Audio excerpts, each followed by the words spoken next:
Selamat sore Bapak Ibu, saudara-saudari yang dikasihi Tuhan. Kita bersyukur pada sore hari ini kita boleh berkumpul bersama. Kita mau mendengarkan ceramah bersama. Kita mau mendengarkan akan pengajaran dari firman Tuhan. Biarlah ini juga semakin memperlengkapi kita untuk mengenal Kristus, untuk kita menjadi orang Kristen yang sungguh-sungguh beriman di hadapan Tuhan kita Yesus Kristus. Oleh karena itu, untuk mengawali akan ceramah kita pada sore hari ini, mari saya mengajak Bapak Ibu jemaat saudara-saudara sekalian untuk menyanyikan pujian KPPK nomor 9, Umatnya Pujilah, kita nyanyikan ke seluruh baitnya.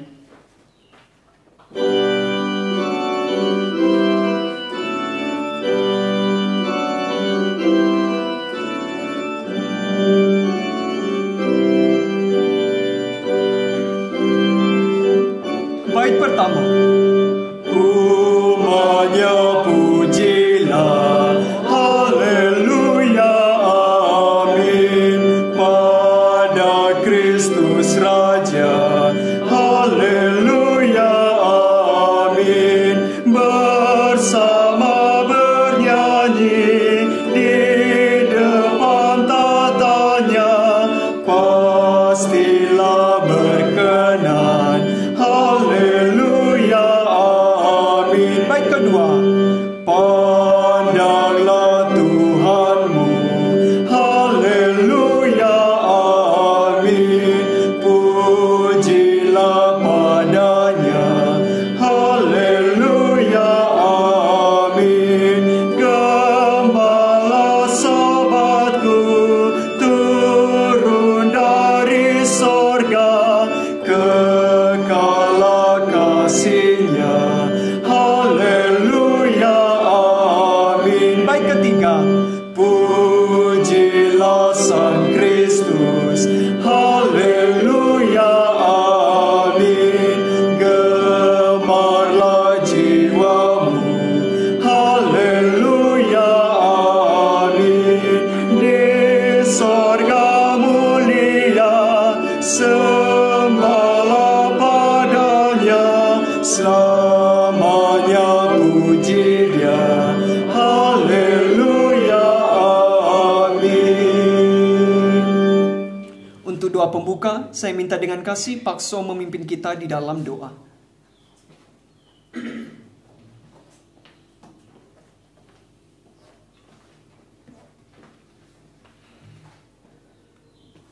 Mari kita bangkit berdiri, kita mau berdoa. Bapa surga, kami mengucap syukur dan berterima kasih kepada Tuhan. Walaupun cuaca hujan, tetapi Tuhan masih mengirim anak-anak Tuhan untuk boleh datang ke tempat ini untuk menerangkan akan ceramah pada sore hari ini ya Tuhan. Kami berdoa ya Tuhan untuk pemimpin pujian, untuk pemain musik dan hambanya yang akan menyampaikan firman Tuhan. Sucikan, kuduskan, urapi mereka, agar mereka boleh dipakai oleh Tuhan untuk boleh melayani pada sore hari ini. Kami serahkan ya Tuhan untuk ceramah pada sore hari ini, dari awal hingga akhirnya ke dalam tangan pimpinan Tuhan. Dalam nama Tuhan Yesus kami berdoa, kami mengucap syukur, amin. Silakan duduk Bapak Ibu dan saudara sekalian.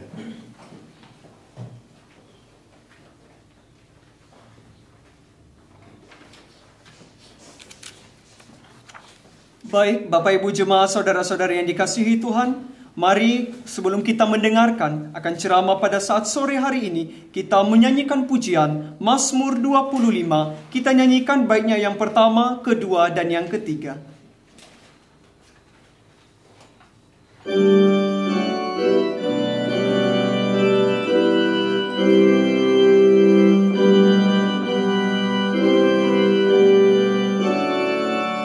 Bait pertama. Tuhan, kepadamu saja aku angkat jiwaku, kepadamu ku percaya, jangan jaya seteru, takkan malu dan sesat yang menantimu selalu, pengkhianat yang bejat, dia yang mendapat malu. Bait kedua. Oh, tunjukkanlah kiranya jalan kebenaran-Mu, yakni jalan bercahaya yang serta-Mu ku tempuh. Kaulah pohon selamatku, Kau Allahku, Kau ku cari. Ku nantikan tak jemu rahmat-Mu sepanjang hari. Bait ketiga. Ingatlah rahmat-Mu Tuhan, dan kasih-Mu yang bakal. Dosa waktu aku muda, jangan ingat selamanya, tapi ingat padaku sesuai dengan janji-Mu. Hanya kebajikan-Mu yang membuat aku hidup. Kepada hambanya dipersilakan.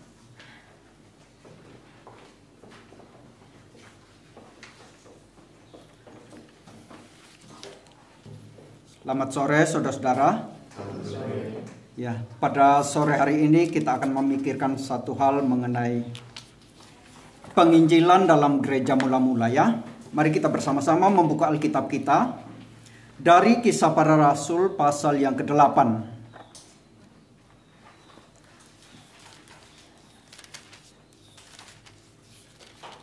Kisah Para Rasul pasal yang ke-8 ayat 26 sampai dengan ayat yang ke-39.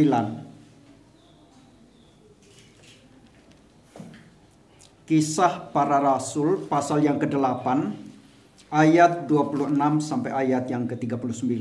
Kalau kita sudah menemukan bagian ini, saya membacakannya bagi kita sekalian.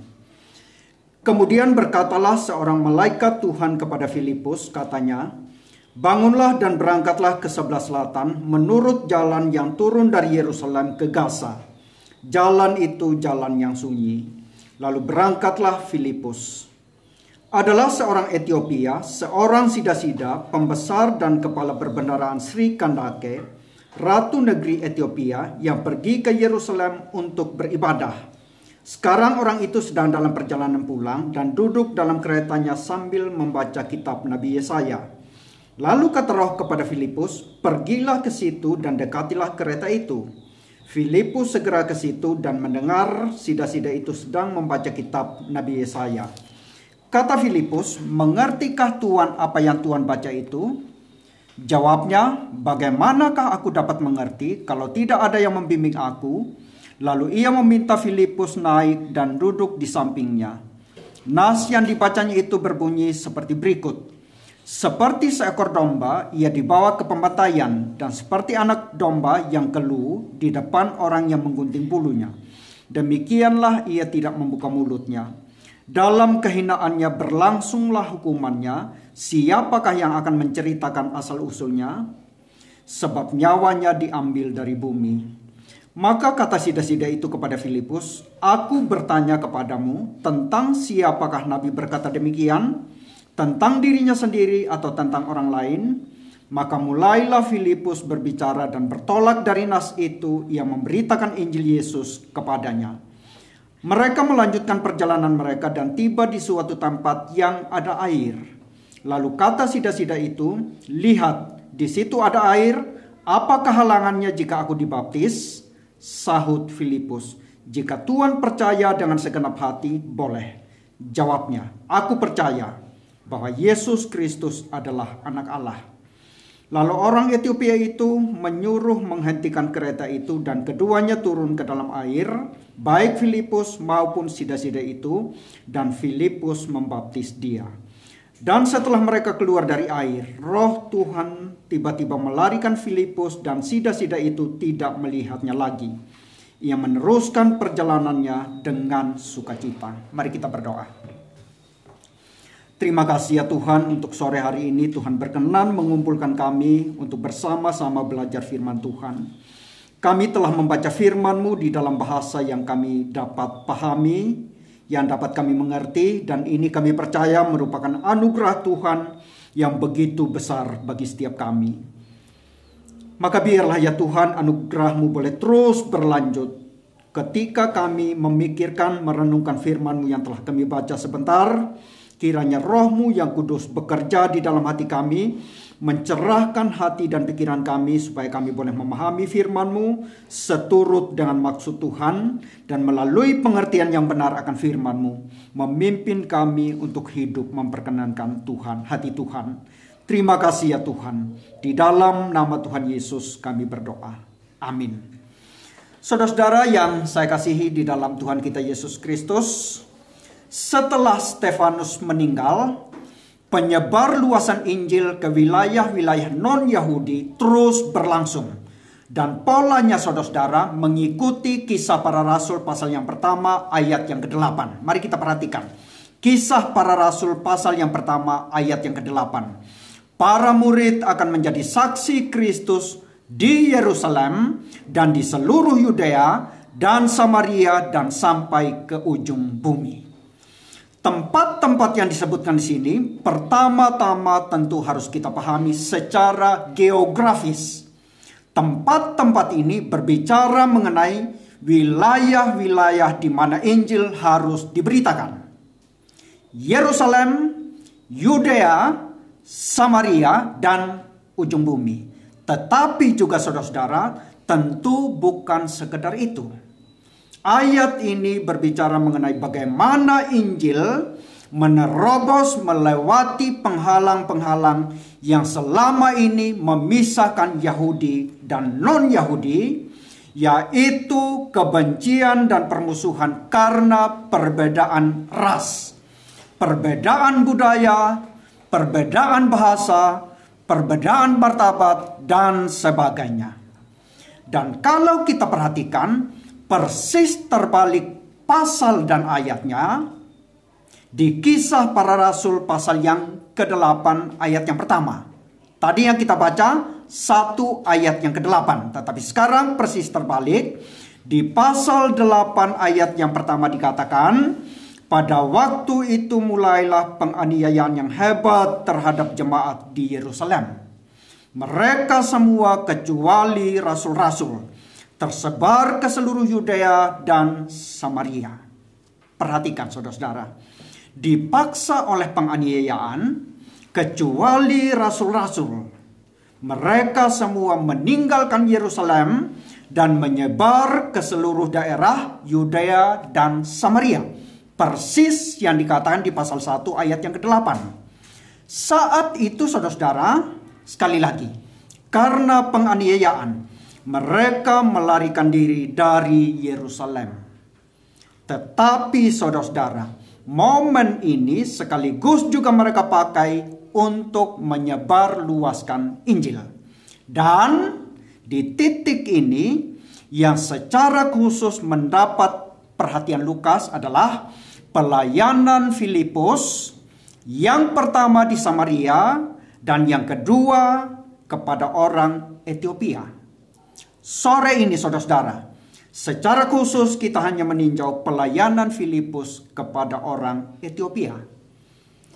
Saudara-saudara yang saya kasihi di dalam Tuhan kita Yesus Kristus, kalau kita membaca kisah pelayanan Filipus di Samaria, lalu kita bandingkan dengan pelayanannya kepada orang Etiopia, kita akan langsung menemukan perbedaan terkait inisiator dua pelayanan ini. dalam pelayanannya kepada orang-orang Samaria. Perhatikan ayat yang kelima. Di ayat yang kelima hanya dikatakan, Filipus pergi ke Samaria dan memberitakan Mesias kepada orang-orang di situ. Boleh dikatakan, yang menginisiasi penginjilan ini adalah Filipus sendiri. Tetapi hal yang berbeda kita temukan dalam penginjilannya kepada orang Ethiopia. Di ayat yang ke-26, perhatikan ayat 26 sekarang. Di ayat 26 dikatakan, seorang malaikat Tuhan berkata kepada dia, bangunlah dan berangkatlah ke sebelah selatan menurut jalan yang turun dari Yerusalem ke Gaza. Kalau kita perhatikan peta, saudara-saudara, jarak Samaria dan jalan menuju ke Gaza cukup jauh. Samaria itu di utara Yerusalem, sedangkan Gaza itu di sebelah barat daya Yerusalem. Perhatikan ya, karena penganiayaan, Filipus berangkat dari Yerusalem menuju ke utara ke Samaria, dan sebetulnya setelah pelayanan di Samaria sangat mungkin Filipus melanjutkan perjalanannya ke utara, ke Tirus, Sidon, dan daerah-daerah sekitarnya. Tetapi di ayat 26 sini kita membaca, malaikat Tuhan menyuruh dia muter balik. Kemudian perhatikan ayat yang ke-29. Di ayat 29 dikatakan, lalu kata Roh kepada Filipus, pergilah ke situ dan dekatilah kereta itu. Nah, setelah berjalan dari Samaria menuju jalan yang menuju ke Gaza, lalu dia sudah dekat dengan kereta itu, Roh Kudus mengarahkan dia secara lebih spesifik lagi. Ayat 29, di ayat ini dikatakan sekali lagi, Roh Kudus sendiri yang menunjukkan secara khusus sasaran penginjilan kepada Filipus. Ini semua berarti apa, saudara-saudara? Ini semua berarti pengabaran Injil yang ia lakukan kepada orang Ethiopia ini secara eksplisit diinisiasi langsung oleh Tuhan. Malaikat Tuhan dan Roh Kudus yang secara langsung mengarahkan dan menggerakkan Filipus. Dari sini timbul pertanyaan, apa pentingnya orang Ethiopia ini sehingga Tuhan memimpin secara langsung penginjilan kepada dia? Ini pertanyaannya. Bukankah dia cuma satu orang? Nah, untuk memahami arti penting orang ini, saudara-saudara, kita perlu melihat lebih dekat siapakah dia. Perhatikan ayat 27 dan ayat yang ke-28 sekarang. Mari kita perhatikan. Ayat 27 dan ayat yang ke-28. Saya bacakan sekali lagi ya. Lalu berangkatlah Filipus, adalah seorang Ethiopia, seorang sida-sida, pembesar dan kepala perbendaharaan Sri Kandake, ratu negeri Ethiopia yang pergi ke Yerusalem untuk beribadah. Sekarang orang itu sedang dalam perjalanan pulang dan duduk dalam keretanya sambil membaca kitab Nabi Yesaya. Di dua ayat ini dikatakan, ia adalah orang Ethiopia. Seorang sida-sida, pembesar dan kepala perbendaharaan Sri Kandake, dan ia dalam perjalanan pulang ke negerinya setelah beribadah di Yerusalem. Dua hal yang perlu kita perhatikan dari catatan Lukas di dua ayat ini. Yang pertama, fakta bahwa ia adalah orang Ethiopia. Yang kedua, fakta bahwa ia adalah seorang sida-sida. Mari kita perhatikan yang pertama. Fakta bahwa ia adalah orang Ethiopia. Sebagai orang Ethiopia, berarti ia adalah orang non-Yahudi atau orang kafir. Dalam seluruh perjanjian lama, saudara-saudara, istilah Ethiopia muncul sebanyak 50 kali. Tetapi kemunculan sebanyak ini sering luput dari perhatian kita karena istilah yang dipakai untuk merujuk kepada mereka berbeda-beda. Penulis Ibrani menyebut mereka sebagai orang Kus, KUSH. Sebagai contoh, dalam Bilangan pasal yang ke-12 disebutkan bahwa Musa menikah dengan perempuan Kus. Dalam literatur Yunani, penulis Yunani menyebut mereka sebagai orang Ethiopia. Maka itu sebabnya dalam Septuaginta, Perjanjian Lama berbahasa Yunani, mereka disebut orang Ethiopia. Kalau kita membaca Perjanjian Lama versi Septuaginta, yang muncul adalah Ethiopia, Ethiopia, Ethiopia. Sementara itu, saudara-saudara, dalam literatur Romawi, mereka disebut sebagai orang Nubia, N-U-B-I-A.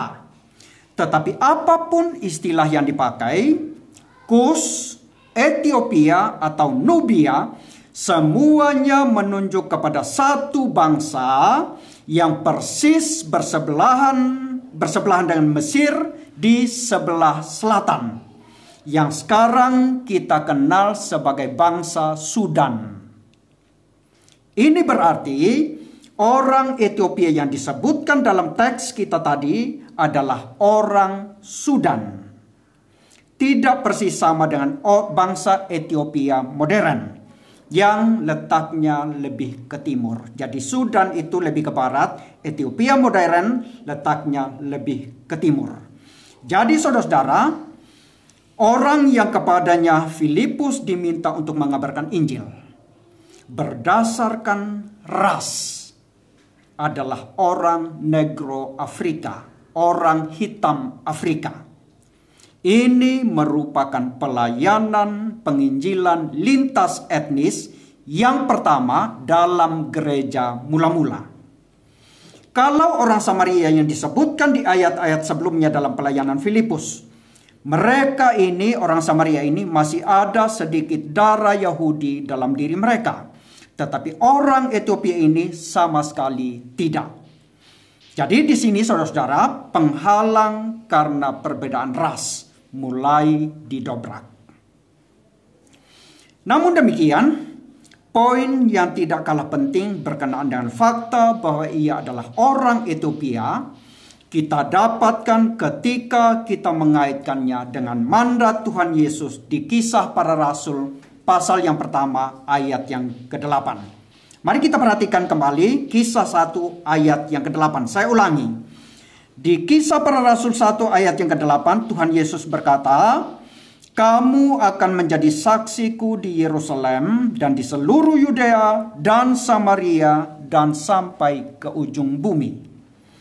Satu hal saudara-saudara yang perlu kita pertimbangkan agar kita bisa memahami kalimat yang keluar dari mulut Tuhan Yesus ini dengan tepat adalah konteks geopolitik pada zaman ketika kalimat ini diucapkan oleh Tuhan Yesus. Sekali lagi ya, untuk memahami kalimat di pasal 1 ayat yang ke-8, maka kita perlu memahami konteks geopolitik pada zaman ketika kalimat ini keluar dari mulut Tuhan Yesus. Zaman itu saudara-saudara, yang menguasai dunia adalah Kekaisaran Romawi. Batas-batas terluar wilayah Kekaisaran Romawi disebut sebagai ujung bumi. Ujung bumi sebelah timur diwakili oleh India. Ujung bumi sebelah utara diwakili oleh kutub utara. Ujung bumi sebelah barat diwakili oleh Spanyol. Ujung bumi sebelah selatan diwakili oleh Ethiopia. Inilah konteks geopolitik pada zaman itu. Perhatikan. Ethiopia merupakan ujung bumi sebelah selatan. Ini berarti orang Negro Afrika ini merupakan bayang-bayang atau antisipasi terhadap tercakupnya orang-orang dari ujung bumi ke dalam komunitas kudus umat Allah, ke dalam gereja, seperti yang dimandatkan Tuhan Yesus. Inilah arti penting fakta bahwa ia adalah orang Ethiopia. Maka itu sebabnya saudara-saudara, Lukas, penulis kitab Kisah Para Rasul ini, merasa perlu memberi ruang khusus di dalam kitabnya untuk mencatat kisah orang ini. Yang kedua, fakta bahwa ia adalah sida-sida. Perhatikan saudara-saudara, di dalam teks yang kita baca tadi, sebutan sida-sida selain muncul di ayat yang ke-27, muncul lagi sebanyak 4 kali di ayat-ayat yang lain dalam seluruh teks yang kita baca. Jadi istilah ini, istilah sida-sida, di dalam seluruh teks yang kita baca tadi muncul sebanyak 5 kali. Mari kita perhatikan. Pertama, ayat yang ke-27. Lalu berangkatlah Filipus, adalah seorang Etiopia, seorang sida-sida. Muncul kali pertama. Perhatikan ayat yang ke-34. Ayat 34. Maka kata sida-sida itu kepada Filipus, dan seterusnya. Muncul kali kedua. Ayat 36. Mereka melanjutkan perjalanan mereka dan tiba di suatu tempat yang ada air. Lalu kata sida-sida itu. Muncul kali ketiga. Perhatikan ayat yang ke-38. 38. Lalu orang Etiopia itu menyuruh menghentikan kereta itu, dan keduanya turun ke dalam air, baik Filipus maupun sida-sida itu. Muncul kali keempat. Yang terakhir kali kelima muncul di ayat yang ke-39. Perhatikan ayat yang ke-39. Dan setelah mereka keluar dari air, Roh Tuhan tiba-tiba melarikan Filipus, dan sida-sida itu tidak melihatnya lagi. Jadi di dalam seluruh teks yang kita baca, istilah sida-sida muncul sebanyak 5 kali. Berarti saudara-saudara, sida-sida merupakan istilah yang mendapat penekanan dari Lukas. Dan karena itu perlu kita perhatikan dengan teliti. Apa arti sida-sida, saudara-saudara? Sebutan sida-sida bisa merujuk kepada 2 hal. Yang pertama, kepada tanda khusus yang ada pada fisik orang itu. Yang kedua, bisa merujuk kepada jabatan orang itu. Jadi sekali lagi, sida-sida bisa merujuk kepada 2 hal. Pertama, tanda fisik, tanda khusus pada fisik orang itu. Dan yang kedua, kepada jabatan orang itu secara umum. Tetapi perhatikan, karena di ayat yang ke-27 ya, ayat 27, Lukas menyebut dia sida-sida, sekaligus menyebut jabatannya, yaitu sebagai pembesar dan kepala perbendaharaan Sri Kandake, maka kita dapat memastikan sebutan sida-sida yang disematkan kepada dia menunjuk kepada tanda khusus pada fisiknya. Tanda khusus apakah itu, saudara-saudara? Tanda khusus apakah yang dimaksud? Sida-sida itu adalah orang yang dikebiri. Orang yang buah pelirnya diambil, atau orang yang kemaluannya dipotong. Nah, inilah fakta yang ada pada fisik orang negro Afrika ini. Dan saudara-saudara, hal yang lebih penting untuk kita ketahui adalah implikasi fakta ini terhadap ketercakupannya dalam komunitas umat Allah. Apa implikasinya, saudara-saudara?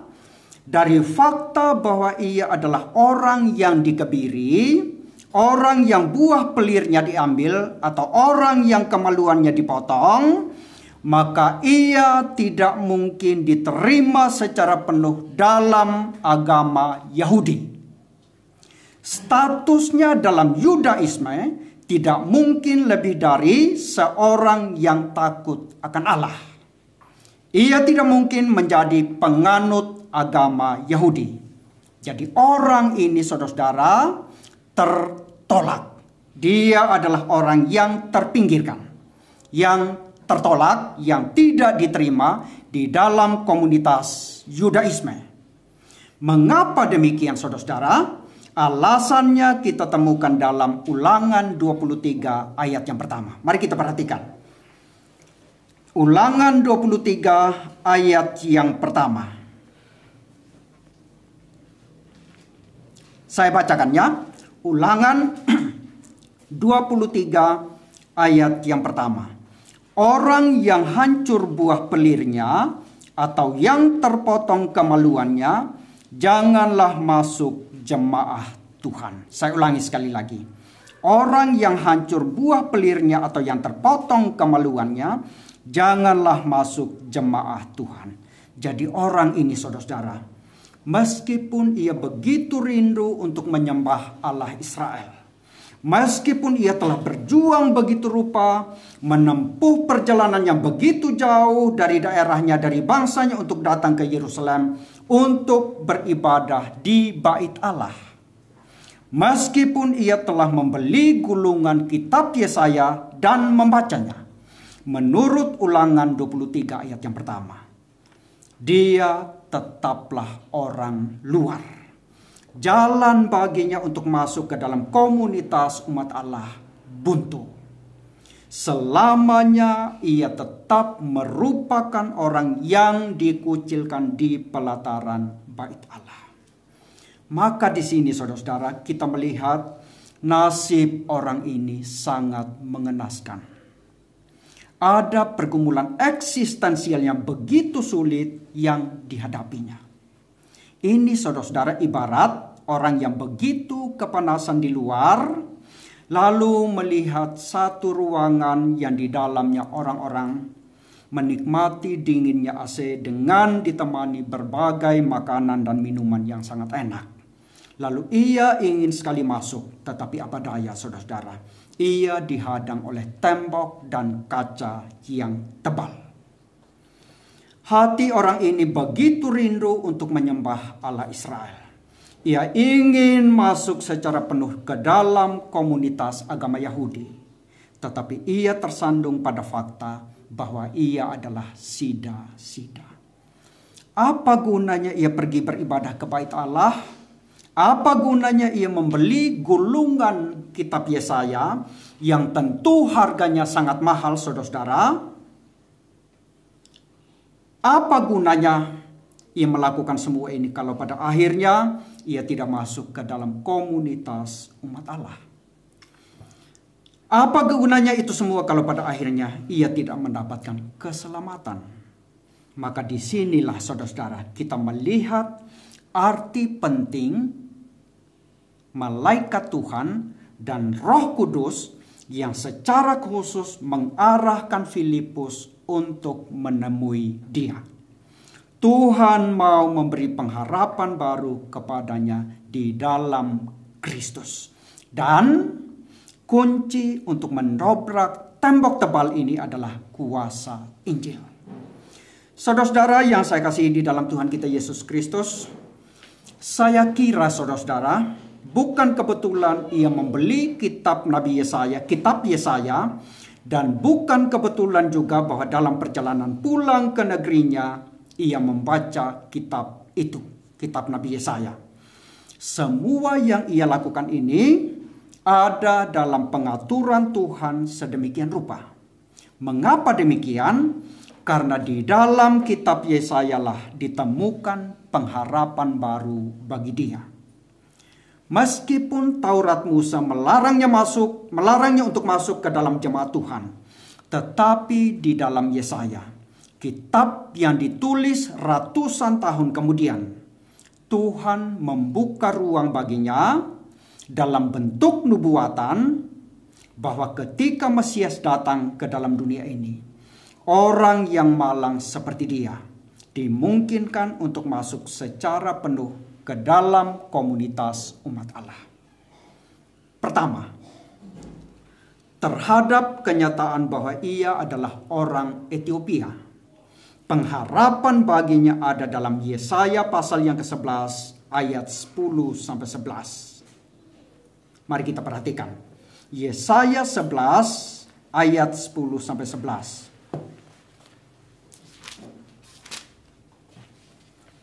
Maka pada waktu itu Taruk dari pangkal Isai akan berdiri sebagai panci-panci bagi bangsa-bangsa, dan dia akan dicari oleh suku-suku bangsa, dan tempat kediamannya akan menjadi mulia.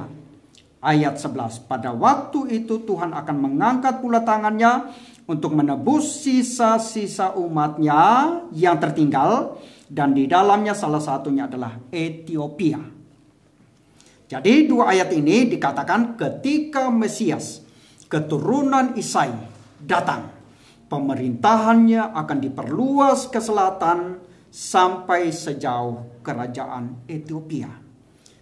Sekali lagi, secara sederhana ayat ini berarti ketika Kristus datang sebagai raja, orang Ethiopia akan tercakup ke dalam kerajaannya. Mereka tidak diabaikan, mereka akan diselamatkan. Ini adalah kabar sukacita yang pertama bagi dia. Yang kedua, terhadap kenyataan bahwa ia adalah sida-sida, pengharapan baginya ada dalam Yesaya 56 ayat 3b sampai ayat yang kelima. Yesaya 56 ayat 3b sampai ayat yang kelima. Saya bacakan. Dan janganlah orang kebiri berkata, sesungguhnya aku ini pohon yang kering. Sebab beginilah firman Tuhan, kepada orang-orang kebiri yang memelihara hari-hari sabatku, dan yang memilih apa yang ku kehendaki, dan yang berpegang kepada perjanjianku, kepada mereka akan kuberikan dalam rumahku dan di lingkungan tembok-tembok kediamanku suatu tanda peringatan dan nama. Itu lebih baik daripada anak-anak lelaki dan perempuan. Suatu nama abadi yang tidak akan lenyap akan kuberikan kepada mereka. Menurut seorang ahli perjanjian lama, saudara-saudara, ayat-ayat ini dia mengatakan ayat-ayat ini jangan dilihat sebagai pembatalan terhadap Ulangan 23 ayat yang pertama. Tetapi harus dilihat dalam sudut pandang eskatologis, di mana ini merupakan milik tatanan baru di masa depan. Ini berarti apa, saudara-saudara? Ini berarti ketika Kristus datang, maka di zaman akhir itu zaman yang membentang dari titik turunnya Roh Kudus sampai dengan kedatangan Kristus yang kedua.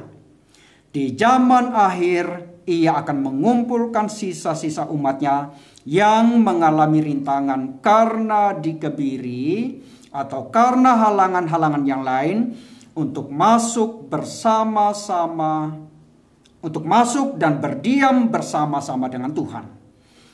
Kepada mereka akan kuberikan dalam rumahku dan di lingkungan tembok-tembok kediamanku suatu peringatan dan nama. Demikian firman Tuhan. Mereka yang sebelumnya menghadapi berbagai rintangan untuk masuk secara penuh ke dalam rumah Tuhan, kini memiliki akses yang baru di dalam Kristus. Jadi saudara-saudara, orang asing dari negeri yang jauh yang sedang diajari Filipus ini merupakan tanda bahwa dua janji kuno dalam kitab Yesaya sedang digenapi. Hukum kuno yang mengucilkan orang non-Yahudi yang tidak bersunat dan para sida-sida yang dikebiri dari umat Tuhan sekarang tidak berlaku lagi melalui iman kepada Kristus. Inilah yang dilakukan Tuhan kepada dia dan yang ia responi dengan tepat. Maka kemudian saudara-saudara di ayat-ayat selanjutnya dikisahkan bagaimana Filipus memberitakan Injil kepada dia. Memberitakan Kristus yang memimpin dia kepada keselamatan. Dan apa yang terjadi di titik ini? Mempersiapkan jalan bagi pemberita-pemberita Injil di kemudian hari, seperti Paulus dan rekan-rekannya, untuk terus mengabarkan Injil kepada orang-orang kafir. Nah, sekarang mari kita perhatikan lebih lanjut pemberitaan Injil yang dilakukan Filipus terhadap sida-sida ini. Mari kita perhatikan saudara-saudara mulai dari ayat yang ke-32 dan seterusnya ya. Titik pusat kisah ini saudara-saudara terletak pada pembacaan sida-sida atas Yesaya 53 ayat 7 sampai 8. Nah, dua ayat di Kisah Para Rasul ini, yaitu ayat 32 dan ayat 33, merupakan kutipan dari Yesaya 53 ayat 7 sampai 8. Nah, sekarang perhatikan. Setelah sida-sida ini membaca dua ayat ini, ia kemudian bertanya kepada Filipus. Pertanyaannya seperti ini. Aku bertanya kepadamu tentang siapakah Nabi berkata demikian? Tentang dirinya sendiri atau tentang orang lain? Siapakah yang dimaksud oleh sang Nabi? Demikian pertanyaan sida-sida ini. Nah, untuk kita ketahui saudara-saudara, pada zaman Filipus atau zaman gereja mula-mula, pertanyaan sida-sida ini sejenis dengan pertanyaan-pertanyaan yang biasa diajukan oleh komunitas Qumran, di mana nubuatan Alkitab ditafsir dan merujuk kepada tokoh kontemporer atau tokoh yang hidup sejaman dengan mereka. Maka itu sebabnya mengikuti alur penafsiran komunitas Qumran terhadap pertanyaan ini, Filipus langsung menjawab bahwa dia yang dimaksud Nabi Yesaya adalah Yesus dari Nazaret. Saya perlu tekankan saudara-saudara, ini merupakan model penafsiran sebelum Alkitab komplit. Karena itu, karena saat ini Alkitab sudah lengkap, maka model penafsiran seperti ini tidak boleh lagi diterapkan kepada tokoh di zaman kita. Nah, kita kembali ke jawaban Filipus ya. Ia mengatakan apa? Yang dimaksud Yesaya adalah Yesus dari Nazaret. Dan jawaban ini selaras dengan catatan di ayat yang ke-35 yang mengatakan, dan bertolak dari nas itu ia memberitakan Injil Yesus kepadanya. Melalui pemberitaan Injil yang dilakukan Filipus, sida-sida ini kemudian beriman kepada Kristus. Di titik ini ia sudah tercakup secara penuh ke dalam komunitas umat Allah yang kudus. Kemudian di ayat yang ke-36 ia bertanya kepada Filipus, apa halangannya jika aku dibaptis? Dia bertanya sekali lagi ya, apakah halangannya jika aku dibaptis? Kata kerja yang dipakai untuk halangan di dalam teks aslinya adalah koluo. Dan ini memiliki signifikansi teologis yang dalam. Di dalam bahasa Yunani kata asli untuk halangan adalah K-O-L-U-O. Koluo. Seorang penafsir mengusulkan bahwa Lukas mencatat pertanyaan yang keluar dari mulut anggota gereja non-Yahudi ini untuk mengklarifikasi bahwa tidak ada seorang pun yang bisa ditolak dari keanggotaan yang penuh dalam gereja melalui baptisan. Di dalam Yudaisme ia ditolak karena ia sida-sida. Tetapi tidak demikian halnya di dalam gereja. Kata kerja ini berarti bahwa penghalang itu telah dihapus. Rintangan untuk menyebarkan Injil ke semua orang telah disingkirkan. Saudara-saudara yang saya kasihi di dalam Tuhan kita Yesus Kristus, dari semua yang telah kita bahas tadi, 3 hal yang dapat kita jadikan sebagai catatan penutup ya, sebagai penutup. Yang pertama, Injil itu saudara-saudara kalau kita perhatikan bergerak dari atas ke bawah. Injil berbicara mengenai bagaimana Tuhan merangkul mereka yang tertolak dan terbuang. Injil berbicara mengenai bagaimana Tuhan mencari mereka yang terhilang. Injil berbicara mengenai bagaimana Tuhan mendobrak penghalang-penghalang yang ada untuk kemudian memanggil mereka yang terpinggirkan supaya datang dan diselamatkan. Inilah kuasa Injil yang begitu dahsyat. Semua tembok pemisah antar manusia karena perbedaan ras, karena perbedaan budaya, karena perbedaan yang berkaitan dengan moralitas, karena perbedaan jenis kelamin, didobrak oleh kuasa Injil. demi tercapainya satu tujuan, yaitu menyelamatkan mereka yang percaya. Dalam Roma 1 ayat yang ke-16, Paulus berkata, Injil adalah kuasa Allah yang menyelamatkan setiap orang yang percaya. Dan kalau kita perhatikan, inilah persisnya yang dikerjakan Filipus di titik ini. Yang kedua, catatan penutup yang kedua. Meskipun kita tidak tahu apa yang terjadi dengan pejabat Ethiopia ini selanjutnya, apakah ia menginjili orang-orang sebangsanya atau tidak, tapi satu hal yang jelas, pada abad yang keempat, kekristenan telah berdiri kokoh di Ethiopia, yang dimaksud Alkitab atau Sudan, di Ethiopia modern yang lebih ke timur, maupun di sepanjang pantai Afrika Utara. Jadi saudara-saudara, berita Injil yang pertama kepada orang-orang Afrika bukan menunggu misionaris dari Eropa pada abad ke-17, abad ke-18, abad ke-19, seperti yang banyak diduga selama ini.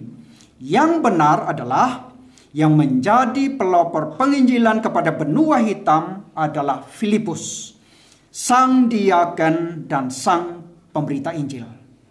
Yang ketiga, catatan penutup yang ketiga. Kelak saudara-saudara, ketika Kristus sebagai mempelai pria datang kembali untuk menjemput gerejanya yang adalah mempelai wanita, di saat itu jumlah yang genap dari anggota-anggota mempelai wanita telah lengkap secara sempurna. Mempelai wanita yang terdiri dari orang-orang dengan beragam latar belakang, Yahudi dan non-Yahudi. Mempelai wanita yang terdiri dari orang-orang dengan beragam warna kulit, mulai dari yang putih sampai yang hitam. Mempelai wanita yang terdiri dari orang-orang dengan beragam bangsa dan bahasa. Dijemput untuk kemudian hidup dalam persekutuan yang intim dengan Kristus selama-lamanya di dalam langit dan bumi yang baru. Dan saudara-saudara, kita semua, saudara dan saya, adalah orang-orang yang tercakup di dalamnya. Kita adalah orang-orang yang diundang dan diberi hak istimewa untuk menikmati semua keindahan dan kelimpahan hidup di dalam Kristus, bersama saudara-saudara seiman yang lain dari beragam latar belakang. Inilah puncak sukacita kita. Amin. Mari kita berdoa. Terima kasih ya Tuhan untuk firman Tuhan yang kami boleh renungkan pada malam hari ini. Pimpin kami untuk mengaplikasikan firman-Mu di dalam hidup kami hari lepas hari. Dalam nama Tuhan Yesus kami berdoa. Amin.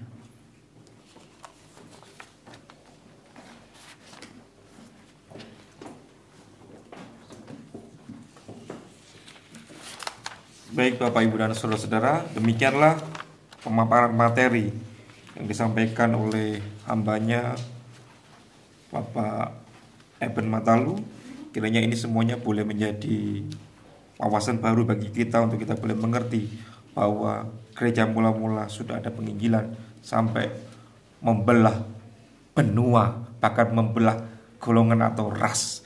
Baik, kita akan meresponi pada seminar hari ini. Kita akan memberikan persembahan. Kita akan menyanyikan lagu kita yang berbunyi umatnya pujilah. Kita menyanyikan ketiga baitnya, bait pertama sampai bait ketiga.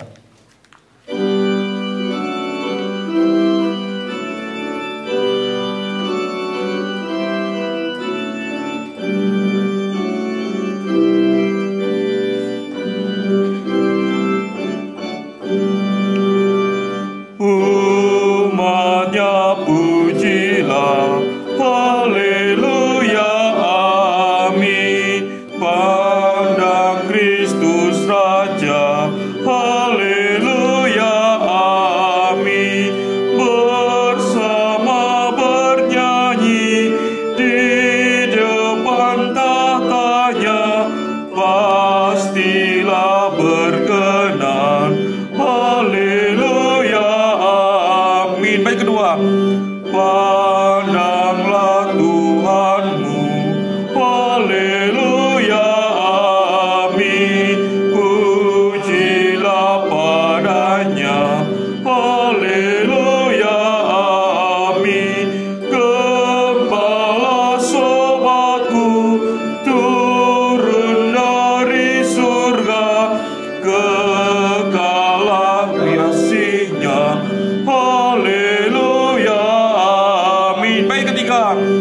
Pujilah Sang Kristus, haleluya, amin. Gemarlah jiwamu, haleluya, amin. Di surga mulia, sembahlah padanya, berlaulah pujilah, haleluya, amin. Untuk doa persembahan, Saudara Mika akan memimpin kita. Kita berdoa. Kembali kami bersyukur kepada-Mu Tuhan atas perkenanan-Mu. Kami telah mendengarkan firman Tuhan pada sore hari ini melalui seminar yang dilakukan hari ini. Kiranya firman Tuhan yang telah kami dengar boleh berguna dalam kehidupan kami. Kami juga telah memberikan persembahan. Kiranya Tuhan memberkati agar berguna untuk pelayanan gereja Tuhan di tempat ini. Ini doa kami Tuhan, di dalam nama Tuhan Yesus kami berdoa. Amin. Amin. Baik, Bapak, Ibu, dan saudara-saudara, tiba saatnya kita akan memasuki dalam sesi tanya jawab. Mungkin kita akan memberikan kebebasan bagaimana, atau satu-satu atau tiga-tiga, Pak. Terserah saya. Oke, kita akan membuka sesi tanya jawab pada saat sore hari ini. Mungkin untuk sesi pertama kita akan langsung tiga-tiga. Tiga penanya langsung dijawab oleh narasumber. Atau ya, seperti itu aja. Mungkin ada yang bertanya dari belakang, boleh langsung ke depan, kita akan langsung mendengarkan jawabannya karena ini direkam. Oke. Baik, untuk ada sesi penanya pertama, kami persilakan.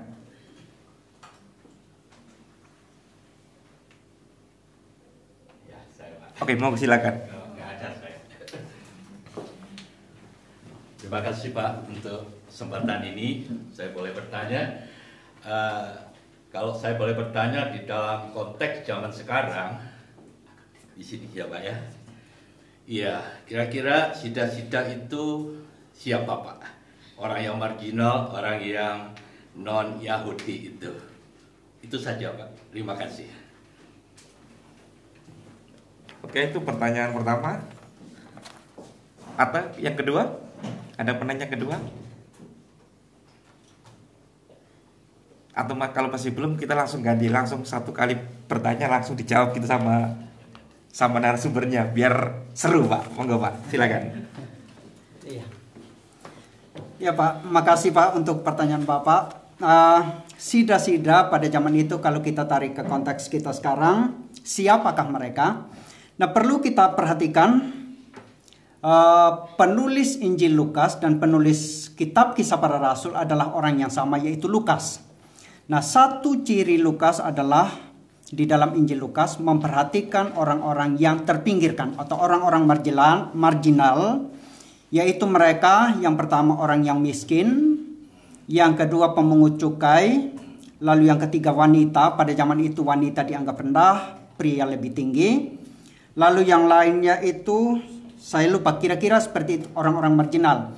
Makanya sida-sida ini termasuk orang yang marginal pada waktu itu. Lalu kemudian kalau kita tarik ke konteks kita sekarang, kita bisa melihat bahwa yang dimaksud sida-sida di dalam konteks kita sekarang adalah mereka yang terpinggirkan. Mereka yang di dalam gereja sering kali tidak dianggap. Orang yang tingkat pendidikannya rendah, seringkali kalau sama orang yang gelar PhD kita datang, lalu jabat tangannya gini kan. Tapi kalau orang yang SD pun gak lulus, kita jabat tangan pun sambil gini. Yang kedua, orang yang status ekonominya lemah. Biasanya kita lihat sebelah mata. Orang yang tingkat pendidikan, tingkat ekonomi yang kurang pintar, dan segala macamnya. Contoh-contoh seperti itulah. Kira-kira seperti itu yang kalau kita kontekstualisasikan sida-sida pada zaman ini. Dan ini selaras dengan apa yang dikatakan Lukas. Kira-kira begitu Pak. Ya, makasih Pak. Oke, ada penanya yang lain? Atau belum? Kalau masih sambil berpikir, saya yang bertanya dulu Pak. Tadi kan dari pertanyaan dari Pak Tunas kan mengenai sida-sida. Sekarang saya mau tanyakan ini mengenai yang memberitakan Injil itu Pak. Kalau di dalam, tadi kan Filipus, kita tahu dengan jelas dia seorang rasul yang memberitakan Injil kepada sida-sida.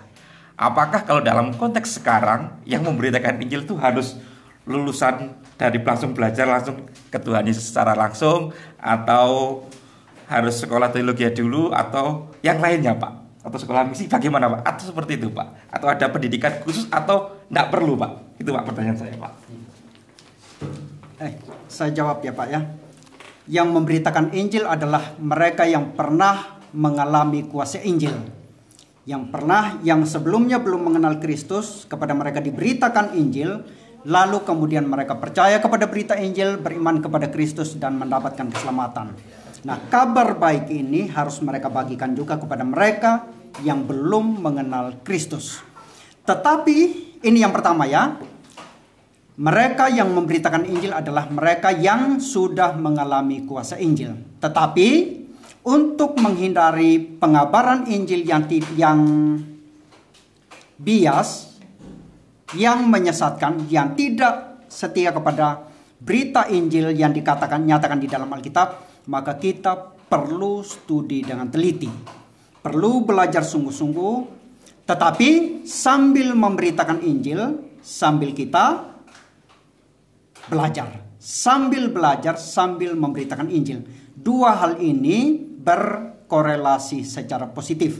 Semakin kita belajar, seharusnya menggerakkan kita untuk semakin giat memberitakan Injil.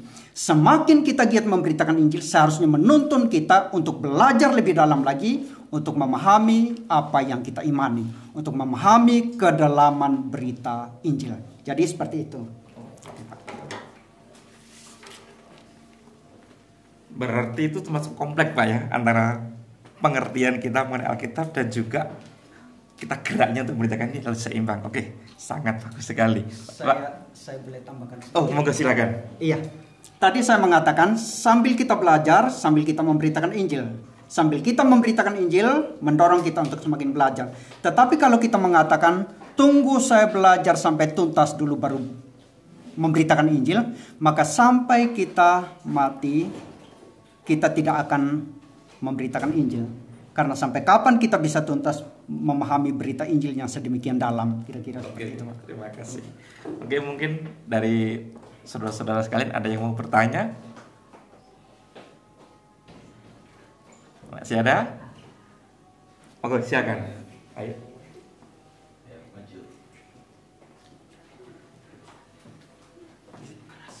Agak keras suaranya. Oke, saya akan bertanya, apakah keturunan dari Ethiopia itu masih ada sampai sekarang? Itu aja. Terima kasih. Untuk pertanyaan ini saya nggak bisa jawab ya, karena yang jelas, karena saya bukan ahli silsilah orang Ethiopia ya, saya bukan ahli sejarah. Tetapi yang jelas, orang Sudan sampai saat ini masih ada ya, masih ada bangsa Sudan persis di sebelah selatan Mesir. Mereka tinggal di situ karena memang sebetulnya orang Sudan itu, orang Mesir itu, orang Libya dan orang Kanaan itu dari satu leluhur yang sama. Mereka keturunan Ham. Keturunan Ham. Mari kita buka ya, Kejadian pasal 10 ayat yang ke-6. Kejadian yang ke-10 pasal 10 ayat yang ke-6. Keturunan Ham ialah Kus. Perhatikan ya, Kejadian 10 ayat yang ke-6. Keturunan Ham ialah Kus, itu Sudan ya. Misraim itu Mesir. Put itu Libya dan Kanaan. Jadi sampai saat ini masih ada orang Kus, orang Sudan, orang Mesir pun masih ada. Demikian juga dan Kanaan juga masih ada beberapa, meskipun sudah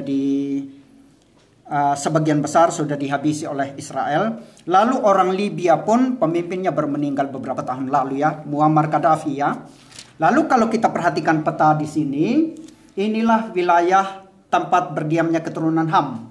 Kanaan itu di atas sini, lalu Mesir, Misraim itu di bawah sini, lalu di sebelah selatannya itu adalah adalah Kus atau Sudan, lalu di sebelah barat ke sana itulah Libya. Jadi itu ya. Jadi intinya tetapi tentu Yang ini ya, yang kepadanya Filipus memberitakan Injil, sejauh yang saya tahu ya, pasti dia nggak punya keturunan ya, karena dia adalah orang yang dikebiri, kira-kira gitu. Oke, masih ada yang mau bertanya lagi? Kami persilakan, masih lama waktu kita untuk kita belajar ini, masih lama sekali. Bagaimana? Kalau nggak gitu, saya tanya lagi Pak. Ya, mungkin ini ya, apa. Pak, saya buka catatan dulu Pak. Kan kalau di sana tadi kan Filipus itu membaptis seorang sida-sida itu kan. Ini yang menjadi perdebatan sekarang. Apakah yang dimaksud masuk dalam air itu seperti memang ada air yang mungkin ada sumber mata air atau hanya cuma air gentong? Kan kadang biasanya itu, wah itu waktu sida-sida itu dibaptis di selam gitu. Bagaimana Pak itu Pak dengan konteks itu Pak? Kalau masalah baptisannya yang dilakukan oleh seorang Filipus kepada sida-sida itu Pak. Terima kasih Pak. Untuk pertanyaan ini sebetulnya kita bahas di doktrin yang lain ya, eklesiologi ya, doktrin gereja. Tetapi meskipun demikian, mari kita baca Kisah pasal yang ke-8 ya, kita baca ulang Kisah pasal yang ke-8.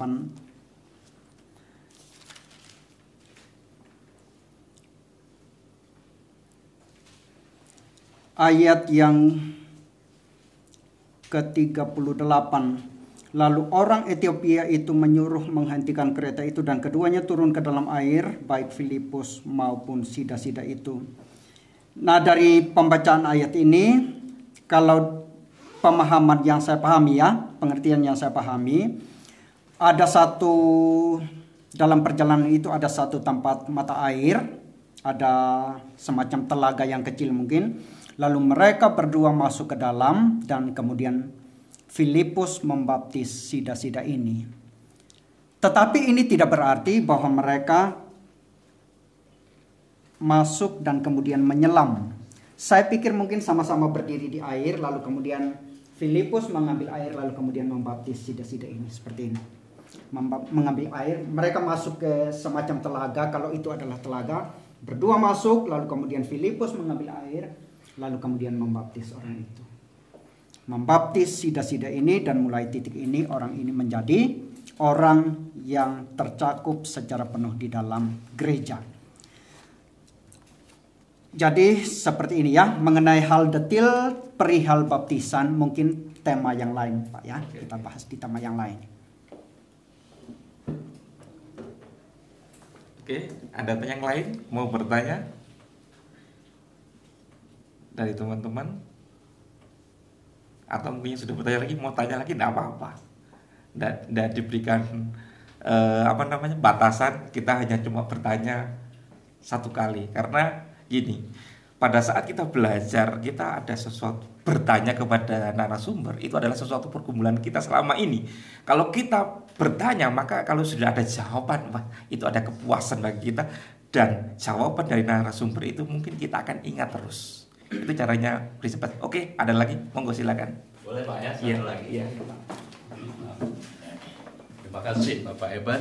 Saya cuma bertanya, apa bedanya misi dan penginjilan? Terima kasih. Penginjilan itu kita mengabarkan kabar baik mengenai Kristus dan karya keselamatannya kepada siapapun yang kita temui. Tetapi seperti saya pernah baca Pak ya, tetapi kalau misi itu lebih kepada pelayanan lintas budaya. Seperti itu Pak. Penginjilan kepada siapapun kita lakukan hari lepas hari, tetapi kalau misi, menurut sebuah buku yang saya baca, dia mengatakan kalau misi itu lebih kepada pelayanan lintas budaya. Katakanlah kita etnis A, kita pergi ke etnis B, atau orang dari Eropa pergi ke Afrika untuk mengabarkan Injil, itu namanya misi. Berarti Filipus sudah melakukan misi Pak? Iya, Pak? misi sekaligus penginjilan. Penginjilan sekaligus misi ya. Oke, terima kasih. Mungkin ada teman-teman yang lainnya mau bertanya, dipersilakan, gak usah takut-takut.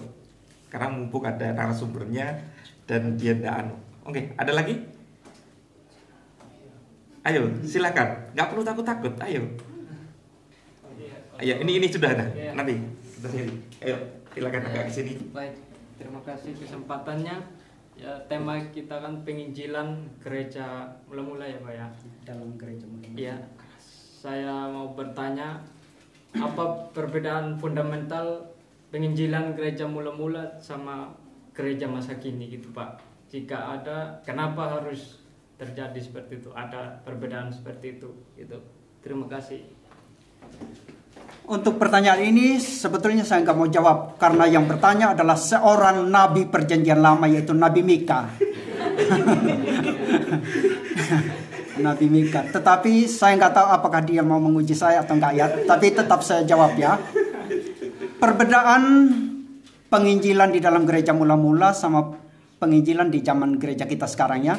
Sebetulnya ada kesinambungan. Inti beritanya itu sama. Yang mereka beritakan adalah Kristus, yang kita beritakan juga adalah Kristus. Jadi sama.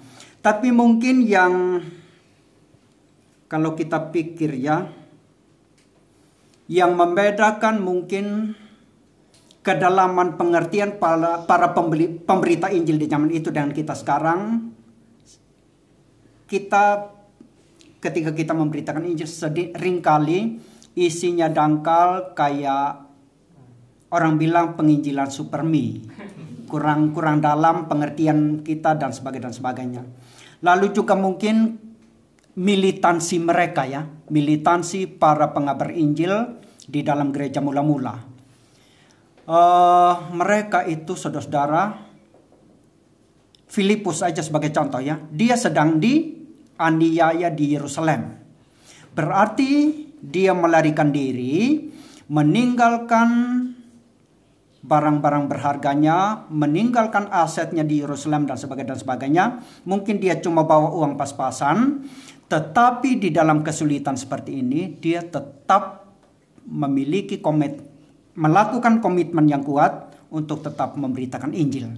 Mungkin hati yang seperti ini yang kurang di zaman kita sekarang. Para pemberita Injil sekarang, kalau mereka pergi memberitakan Injil di satu tempat, kalau fasilitasnya itu belum tersedia dengan komplit seperti yang mereka mau, mereka ogah-ogahan. Kalau pergi menginjili di satu tempat, kalau naik bis 3 hari mungkin mereka malas, tapi kalau naik pesawat mereka cepat maunya. Kira-kira seperti itu. Mungkin sikap hati seperti ini yang berbeda ya, tetapi inti berita Injilnya sama. Yang mereka beritakan Kristus, yang kita beritakan juga Kristus. Jadi gitu ya. Demikian yang saya bisa sampaikan kepada Nabi Mika zaman ini. Oke, selanjutnya. Ya, saya mau bertanya tentang Perkenalkan nama dan perkenalkan nama saya Jerry Kelly dan saya sekarang kuliah di STT Salem. Ya. Saya sudah duga. Dan saya mau bertanya, bagaimana kita sebenarnya mengetahui pemberita Injil yang dipimpin oleh Tuhan, yang sungguh memang dipimpin oleh Tuhan dengan pemberita Injil yang tanpa dipimpin oleh Tuhan. Apakah bukti daripada pemberita Injil yang dipimpin oleh Tuhan itu ketika dia menyampaikan Injil dan berjalan dengan lancar tanpa masalah, apakah seperti itu yang dikatakan akan dipimpin oleh Roh Kudus? Terima kasih. Untuk hal ini saya mengatakan kita hanya bisa mengetahui itu adalah pemberita Injil yang murni, yang sungguh-sungguh atau tidak. Kita hanya bisa lihat dari isi berita Injil yang ia beritakan. Kalau yang ia beritakan adalah Kristus yang lain dari yang dinyatakan Alkitab, berarti dia bukan pemberita Injil yang sejati.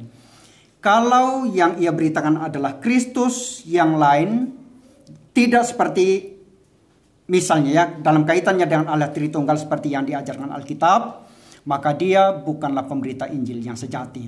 Jadi kita hanya bisa mengetahui seseorang itu adalah pemberita Injil yang sejati atau tidak. Salah satunya adalah dari isi berita Injil yang ia sampaikan. Kemudian mengenai hasil, ada penginjil yang benar-benar dipimpin oleh Tuhan tetapi tidak membuahkan hasil. Dia pergi ke satu tempat, sudah bertahun-tahun tetap tidak ditemukan orang yang bertobat, karena memang mungkin di situ tidak ada umat pilihan yang Tuhan pilih sebelumnya untuk diselamatkan. Jadi dari hasil kita tidak bisa mengetahui secara pasti ya, secara mutlak apakah dia pemberita Injil yang sejati atau tidak. Tetapi ini juga ya, kalau dia pergi ke satu tempat, dia beritakan Injil yang sejati, sungguh-sungguh, lalu banyak orang bertobat, nah mungkin dia ini saling berkait juga, bisa jadi dia adalah pemberita Injil yang sejati. Kemudian mengenai lancar tidak, ini juga tidak bisa dijadikan patokan ya. Kadang Tuhan pimpin ketika kita mengabarkan Injil, ada kesulitan-kesulitan yang kita temui. Di dalam kitab Kisah Para Rasul, saudara-saudara, kalau kita memperhatikan Paulus ya ketika mengabarkan Injil, begitu banyak kesulitan yang ia temui. Dalam perjalanan penginjilan yang pertama aja ya, ketika dia berangkat dari Antiokhia, lalu menyeberang ke Pulau Siprus. Setelah itu pergi ke Galatia untuk memberitakan Injil. Begitu dia tinggalkan Antiokhia dan pergi mengabarkan Injil di dalam misinya yang pertama, serangan dari luar langsung datang dari kuasa kegelapan menyerang mereka. Kemudian bukan hanya itu, serangan dari dalam juga ia temui. Markus yang adalah timnya di dalam penginjilan itu ternyata meninggalkan pelayanan sebelum pelayanan itu selesai. Dan bukan hanya itu, ternyata ada tantangan juga dari dalam diri Paulus sendiri. Ada penyakit yang ia alami. Mari kita perhatikan ya. Kita perhatikan dulu Kisah Para Rasul pasal yang ke-13. Nah, ini titik mula Kisah Para Rasul 13 ini adalah titik mula pengabaran Injil yang dilakukan Paulus.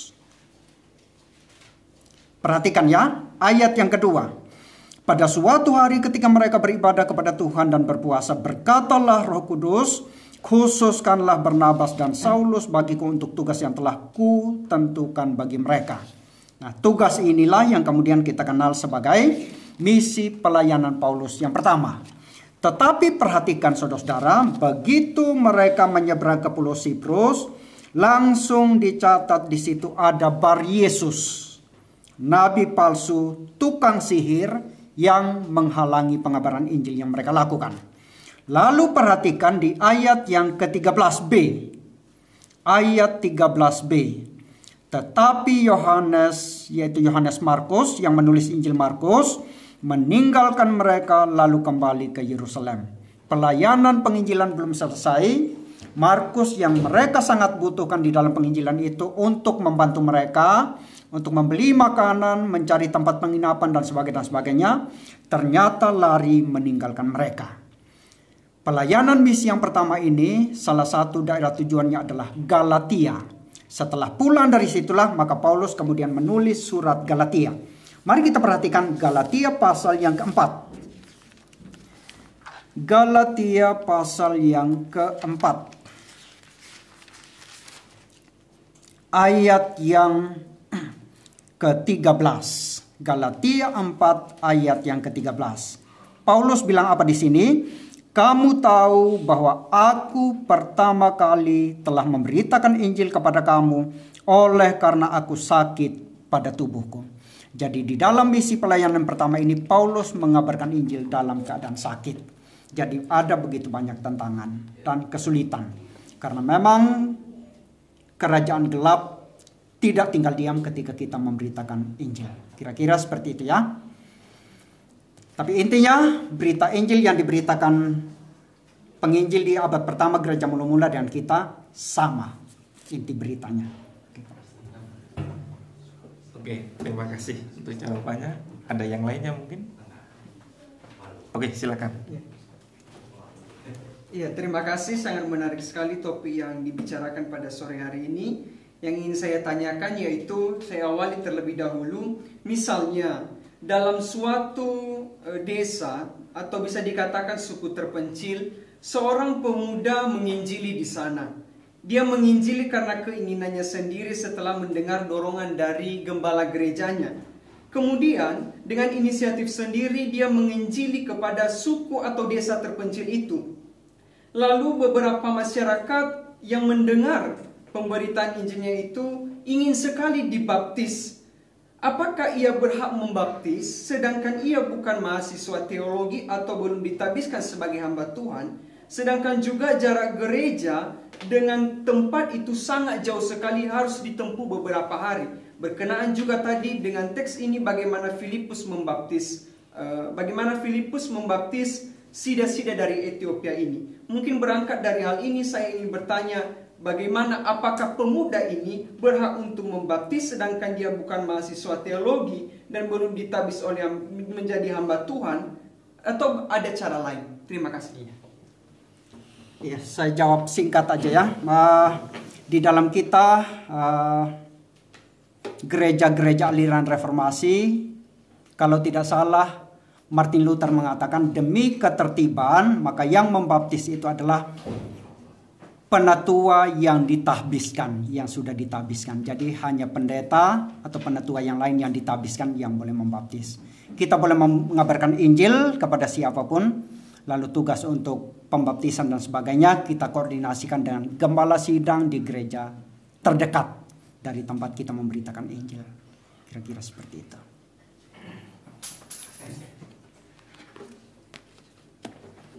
Oke, ada yang lain? Mungkin sudah? Atau belum? Atau cukup? Oke, mungkin terima kasih untuk sesi hari ini. Oh, ada lagi? Monggo silakan. Oh, enggak apa-apa ya? Apa-apa ya? Ya. Saya Pak So ya. Iya, Pak. Pak So. Saya menginjili satu keluarga. Dan satu keluarga itu ada 8 orang. 6 orang tobat, tinggal 2 orang yang belum percaya pada Tuhan. Apakah saya yang 2 orang ini sudah bertahun-tahun saya menginjili, tapi tetap dia tidak mau bertobat? Apakah saya harus tetap menginjili atau saya mundur? Oh iya, ya Pak. Iya Pak, baik Pak. Untuk menjawab pertanyaan ini kan kita harus pertimbangkan juga masa hidup kita terbatas, tenaga kita terbatas, waktu kita terbatas ya. Ketika kita menginjili 2 orang sudah bertahun-tahun dan mereka belum bertobat, nah kita juga perlu bijaksana mungkin untuk mengarahkan pandangan kita ke tempat lain. Ke ladang yang baru yang mungkin Tuhan siapkan untuk kita. Jadi kita tidak terus-menerus fokus kepada mereka berdua, menghabiskan waktu kita yang begitu lama. Jadi kita perlu beralih, mungkin ya Pak. Ya, seperti itu. Oke, baiklah. Demikianlah sejauh dari seminar kita pada saat hari ini. Kiranya seminar ini boleh menjadi menguatkan kita untuk kita boleh pergi memberitakan Injil seperti teladan dari Filipus yang memberitakan Injil, mendobrak budaya, mendobrak suku, bahkan mendobrak ras.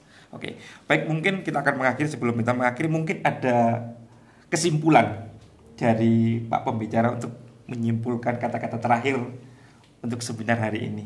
Oke, sebelum kita menutup.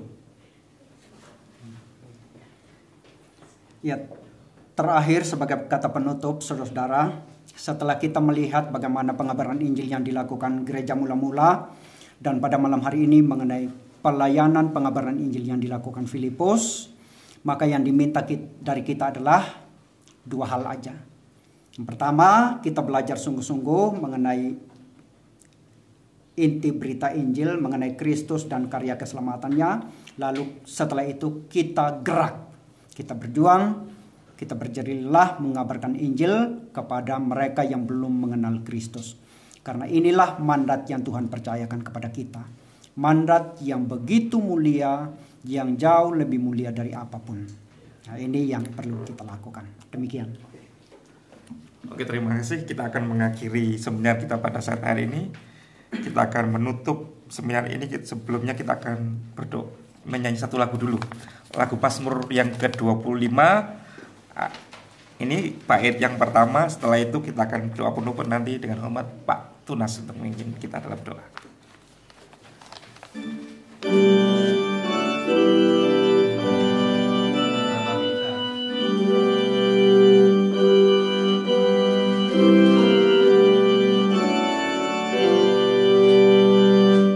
Tuhan kepadamu saja aku angkat jiwaku.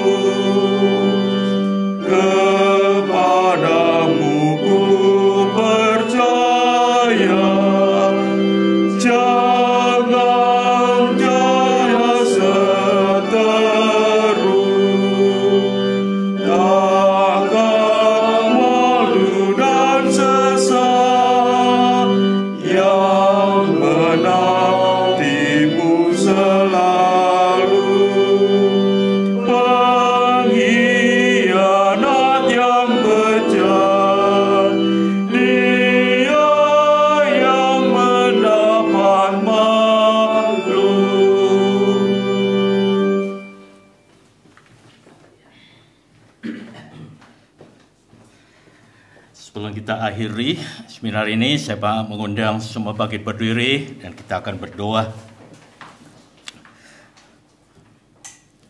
Bapa yang di sorga, terima kasih kami sudah menerima berkat-Mu lewat seminar sore hari ini. Kami sudah belajar bagaimana perjalanan, misi dan penginjilan di dalam gereja mula-mula. Terima kasih Tuhan, ini menambah dan melengkapi akan pengetahuan kami, akan semangat kami sebagai anak-anak Tuhan untuk menjadi pelaku-pelaku misi Allah itu sendiri. Bapa yang di sorga, kami sudah mendengar, kami sudah mengerti, tapi tidak cukup. Kami rindu ada hati di dalam hidup kami, supaya kami memiliki hati untuk mengasihi orang lain yang belum percaya kepada Tuhan. Tidak cukup hati, ada action yang harus dilakukan oleh kami sebagai orang-orang yang sudah terpanggil untuk mentaati amanat agung-Mu, untuk melakukan setiap perintah Tuhan, khususnya di dalam penginjilan di tengah-tengah akhir zaman ini. Terima kasih untuk Bapak Eben Matalu yang sudah menyampaikan. Engkau pakai hamba-Mu ini untuk terus boleh menjadi saluran berkat bagi setiap orang yang dilayani dan di mana saja. Sekali lagi Tuhan, apapun profesi kami percaya Tuhan memanggil kami untuk menjadi penyelesai misi bagi dunia sesuai dengan rencana Allah secara global. Terima kasih Tuhan untuk firman Tuhan, kebenaran yang terus memperlengkapi kami untuk terus bekerja, berjuang bagi kemuliaan Tuhan, khususnya di dalam memberitakan kabar kesukaan Kristus bagi dunia yang gelap ini. Kami mau pulang, kami akan berpisah satu dengan yang lain. Biarlah spirit daripada Filipus akan terus kami bawa di mana saja kami berada. Kami ingin memancarkan cahaya Injil, cahaya Kristus bagi siapapun, yang pada akhirnya semuanya untuk kemuliaan nama Tuhan. Kami serahkan seluruh jemaat, kami serahkan seluruh hamba-Mu ke dalam tangan pimpinan Tuhan. Di dalam nama Bapa, Putra dan Roh Kudus kami mengakhiri seminar ini. Amin.